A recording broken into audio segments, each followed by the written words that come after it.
Warga panik saat Sungai Matanga di Kecamatan Mataga, Polewali Mandar, Sulawesi Barat meluap akibat hujan deras sejak Senin siang hingga sore. Derasnya luapan air membuat puluhan rumah warga rusak. Ketinggian banjir yang mencapai 1 meter juga membuat aktivitas warga lumpuh. Akibat dari luapan Sungai Matanga, puluhan rumah rusak berat, dan puluhan rumah yang tergenang air setinggi perut orang dewasa.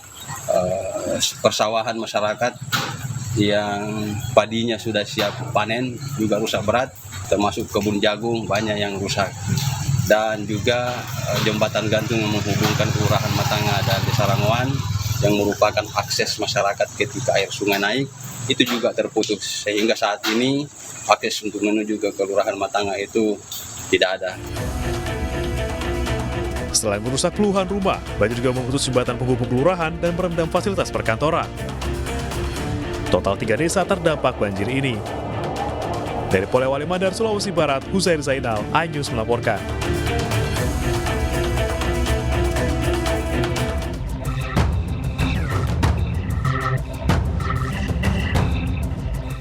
Ratusan rumah warga di 5 kecamatan di Kabupaten Aceh Barat, Aceh terendam banjir setelah diguyur hujan deras sejak 2 hari terakhir.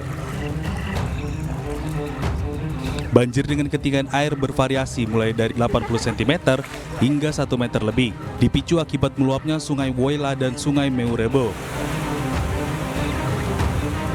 Banjir yang melanda Kabupaten Aceh Barat ini tersebar di 5 kecamatan, yakni Kecamatan Pantai Cermin, Sungai Mas, Meurebo, Kawai 16, Woyla Induk, Woyla Barat, serta Kecamatan Arogan, Lambalek.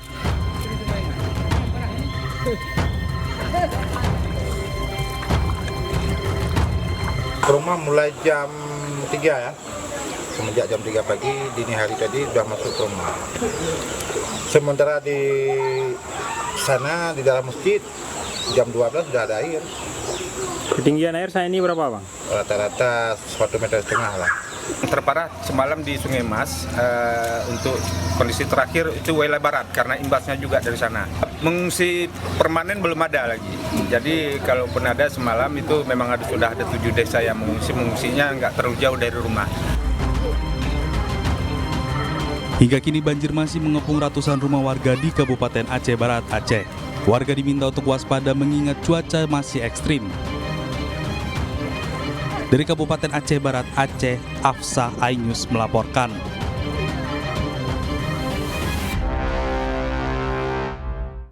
Kembali di iNews Pagi bersama saya Breman Atenaya dan juga rekan saya Yasmin Natania. Pemirsa, banjir juga melanda 5 kecamatan di Luwu Utara, Sulawesi Selatan. 1 orang dinyatakan hilang terseret arus sungai. Ya pemirsa, tingginya curah hujan di kawasan Luwu Raya membuat 5 kecamatan di kabupaten kota di Sulawesi Selatan diterjang banjir. Seorang lansia di Kecamatan Bua, Kabupaten Luwu dinyatakan hilang usai terseret arus sungai. Petugas BPBD dan Basarnas masih mencari korban dengan menyisir aliran sungai. Sementara permukiman warga terendam hingga ketinggian 1 meter. Sebagian warga mengungsi untuk menghindari banjir yang semakin tinggi. Warga berharap pemerintah segera memberikan bantuan logistik dan menyalurkan air bersih. Ini informasinya belum ditemukan. Tadi ini satu warga atas nama Yohana, warga Desa Bosi, umur 50 tahun. Tadi terbawa arus, belum informasi keberadaannya di sekitar Dusun Rantai Kasta, Desa Bosi. Tadi saat banjir terjadi seperti apa? Tadi informasi yang kami dapatkan, dia terhanyut saat menyeberang sungai dan tiba-tiba banjir datang. Pemirsa, intensitas hujan tinggi membuat sebuah jembatan penghubung 2 kecamatan di Tasikmalaya, Jawa Barat ambles. Amblesnya jalan mengakibatkan warga terisolir.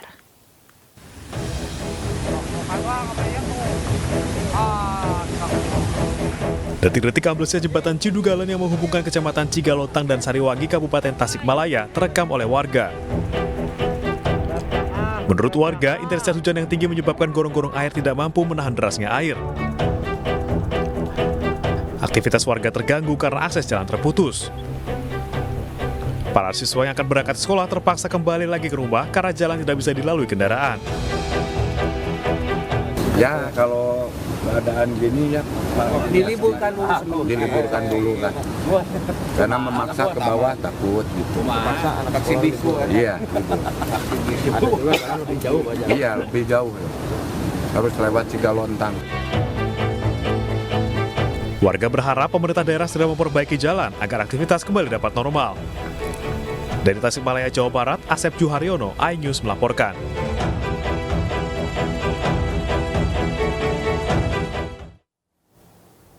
Sebuah jembatan penghubung dua desa di Kabupaten Magelang, Jawa Tengah dikeluhkan warga karena kondisinya yang semakin mengkhawatirkan. Untuk mencegah hal yang tidak diinginkan, Pemprov Jawa Tengah berencana membangun jembatan berbiaya 48 miliar rupiah.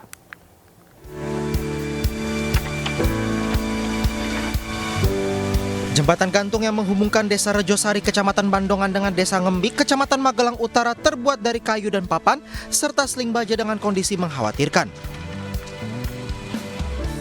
Menanggapi aduan warga terkait perbaikan jembatan penghubung dua desa itu, Gubernur Jawa Tengah Ganjar Pranowo mengatakan pembangunan jembatan di atas Sungai Progo ini akan menelan biaya sekitar 48 miliar rupiah. Nanti provinsi yang bangun konstruksi bawahnya, pusat yang bangun konstruksi di atasnya, sehingga harapan kita antara yang kota dengan kabupaten bisa masuk. Jadi ada Wetan Progo dan Kulon Progo, jadi semuanya bisa berjalan. Ganjar menambahkan nantinya jembatan yang dibangun memiliki panjang 100 meter dengan lebar 7 meter dan dapat dilewati oleh kendaraan roda 4.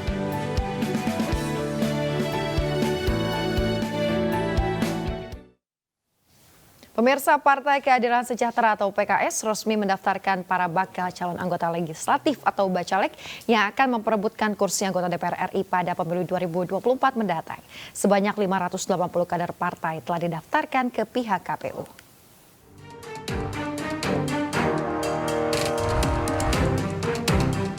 Di hari ke-8 masa pendaftaran bacalek DPR RI untuk pemilu 2024, PKS resmi mendaftarkan 580 bacalek dari 84 dapil ke KPU Pusat. PKS menjadi partai pertama yang mendaftarkan para kadernya untuk berlaga di kontestasi politik mendatang.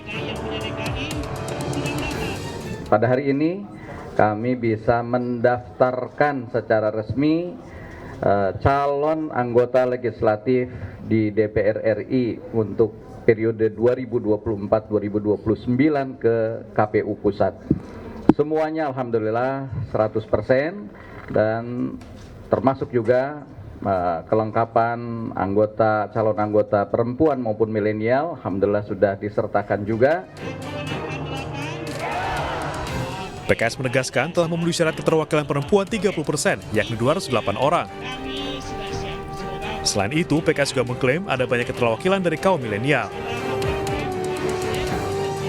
Diharapkan untuk lebih melek politik, lebih lihat lagi siapa sih calon-calonnya, apa bedanya DPR RI, DPRD gitu ya. Jangan cuma capres, cawapres doang gitu, tapi kita bisa lebih pilah-pilah lagi mana sih dapil mereka itu yang mau jadi wakil rakyatnya itu siapa gitu. Jadi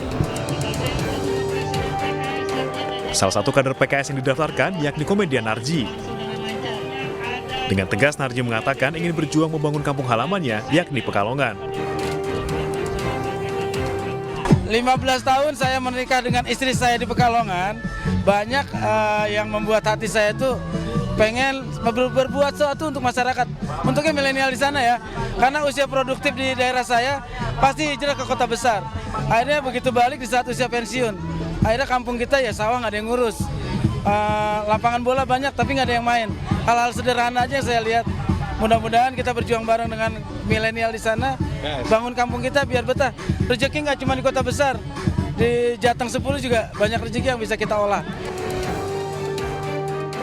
KPU masih akan membuka pendaftaran bacalek dalam rangkaian jelang pemilu 2024 hingga tanggal 14 Mei 2023 mendatang.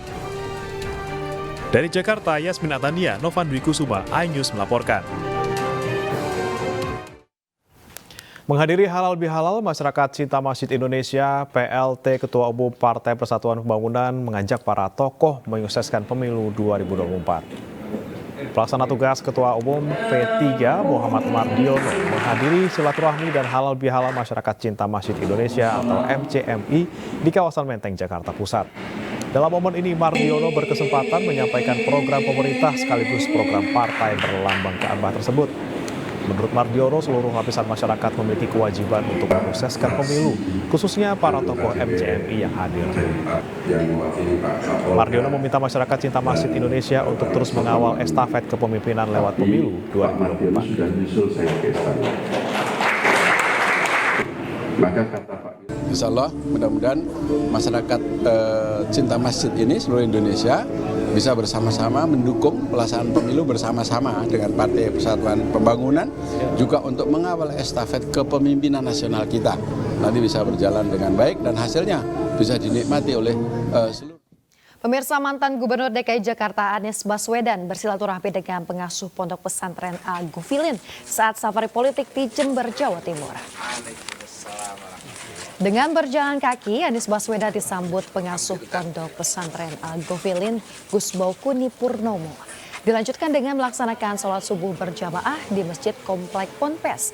Di depan jamaah, Anies berharap persatuan akan terus dijaga agar Indonesia tidak terpecah belah. Dalam kunjungan ini, Anies menyempatkan ke makam keluarga Kiai Haji Ahmad Siddiq di Komplek Masjid. Karena kalau di Jakarta itu banyak yang berangkat kantor sebelum subuh. Alhamdulillah, saya bersyukur bisa ikut sholat subuh berjamaah sama-sama dengan gerakan sholat subuh berjamaah yang dikerjakan di Jember ini sudah selama 7 tahun, dipimpin Kiai Ahmad dan diimami oleh Gus Baukuni. Alhamdulillah bersyukur bisa ikut sama-sama, ini sebuah gerakan yang amat baik. Beragam kegiatan di tahun politik digelar para relawan di sejumlah daerah. Kegiatan berupa berbagai pelatihan di bidang kuliner hingga penyuluhan untuk meningkatkan pendapatan keluarga.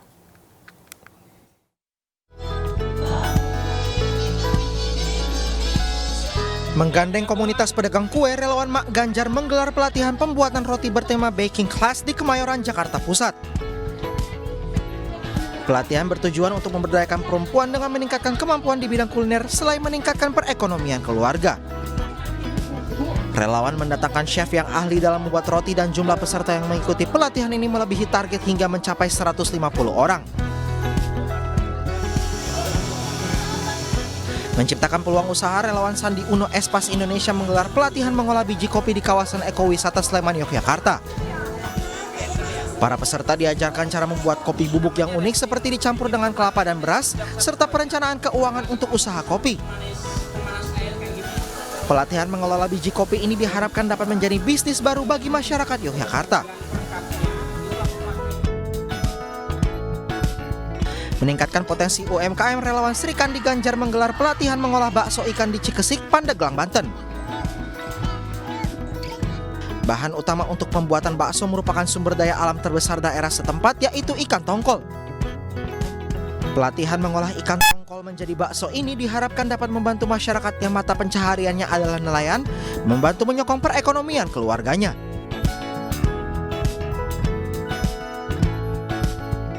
Pelatihan budidaya jamur pangan digelar relawan Ganjar Sejati di Desa Cisende Utara, Banyusari, Karawang, Jawa Barat. Warga desa diberikan penyuluhan membudidayakan jamur pangan dari limbah batang padi hasil panen atau jerami yang bisa dimanfaatkan dan menghasilkan uang. Edukasi di bidang pertanian sebagai komitmen mendongkrak perekonomian masyarakat khususnya petani agar semakin sejahtera.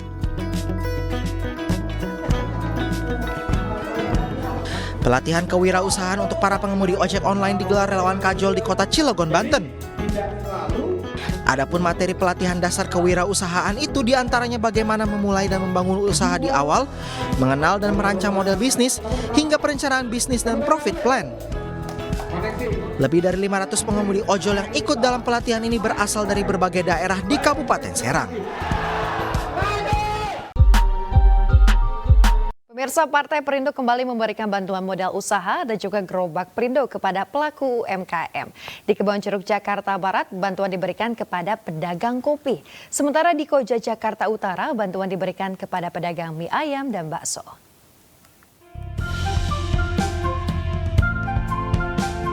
Sylvia dan Laila, dua pedagang kopi dan mie instan di kawasan Kebonjeruk, Jakarta Barat, mendapat perhatian dari Partai Perindo. Kedua pedagang kecil ini mendapat bantuan gerobak dan modal usaha yang diserahkan langsung Sekretaris DPW Perindo DKI Jakarta, Ramdan Alamsyah. bisa mesejahterakan. Dengan pembagian gerobak dan modal ini benar-benar realita dan kami sangat terima kasih. Dengan adanya gerobak ini, insya Allah kan kita nggak ngangkut barang gitu loh. Kalau ada gerobak kita tinggal dorong aja gitu. Dalam program kerja tahun 2023, DPW Partai Perindo DKI Jakarta menargetkan 500 gerobak dan modal usaha disebarkan kepada para pedagang kecil di ibu kota. Pendataan dan pembinaan akan dilakukan agar penghasilan mereka terus meningkat. Modal sekaligus daripada gerobaknya. Jadi tidak hanya sebatas gerobak kosong. Kita sudah siapkan fasilitasnya mulai dari QR code-nya, terus kemudian dagangannya, terus kemudian lokasinya pun kita sudah survei dan memang punya potensi. Tidak hanya Sylvia dan Laila, 3 pedagang kopi dan mie lainnya juga mendapat bantuan gerobak dan modal usaha. Igut, Nuryanti dan Nur Ida berbahagia menerima bantuan. Bantuan Partai Perindo ini menambah semangat untuk terus berusaha dan meningkatkan penghasilan sehari-hari. Dari Jakarta, Muhammad Sulhilmi, Iriansyah Wahyudi, Irfan Hardiansyah, iNews melaporkan.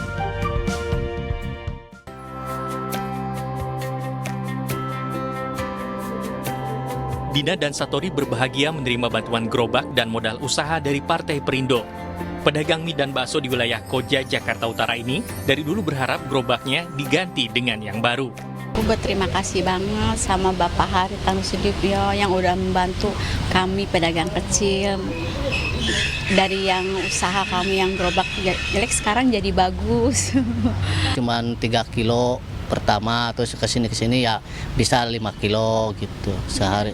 Ya harapan kedepannya mudah-mudahan sih lebih maju lagi, kita telah diganti gerobak baru ya, mudah-mudahan kan namanya gerobak baru kan orang lihatnya bersih. Gerobak yang dilengkapi dengan kris ini diserahkan langsung Ketua DPW Partai Perindo DKI Jakarta Effendi Syahputra bersama Ketua DPD Jakarta Utara Antonius Rianto Saputro di kantor DPP Perindo Jakarta Pusat. Kita kemarin sudah bagi selama seminggu ini sudah 6 gerobak. Nanti dari totalnya 32 gerobak khusus untuk wilayah Jakarta Utara.